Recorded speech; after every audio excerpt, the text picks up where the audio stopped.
Hindi kasi tayo pwede magpa-inhibit ng mga tao, ng mga senators, hindi kasi tayo pwede magpa-inhibit ng mga senator judges based on bias. Dahil ang posisyon lang naman ng isang tao is you are for or against.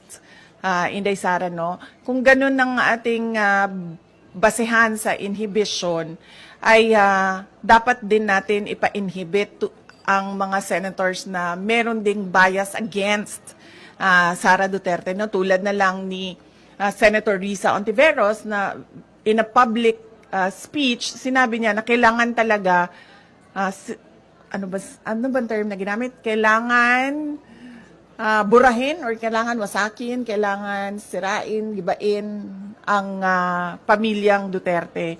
So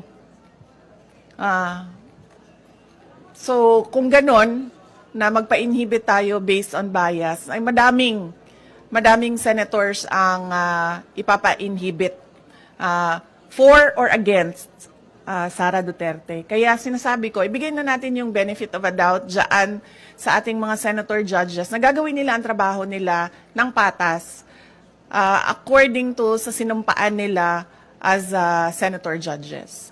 Follow-up question. The Makati Business Club and other business groups are urging the Senate to continue your impeachment trial, to convene your impeachment trial. Sabi nila, it will show accountability, it will boost investor confidence. Your response to that call of the business sector?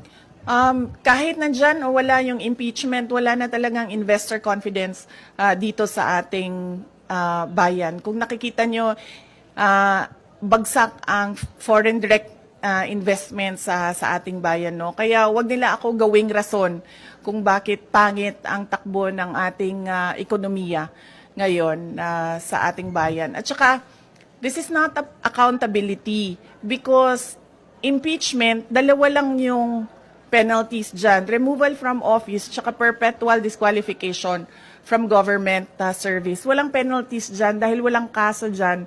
Ang impeachment ay removal process ng isang impeachable officers. Kung gusto talaga nila ng accountability, ay mag-file ng mga kaso dyan sa mga korte. Alam naman natin at alam naman nila na yung mga pirma ng mga congressman, unang-una hindi nila binasa yung articles of impeachment. Pangalawa, marami sa kanila ang tumanggap ng budget o pera kapalit ng kanilang signatures. In fact, madami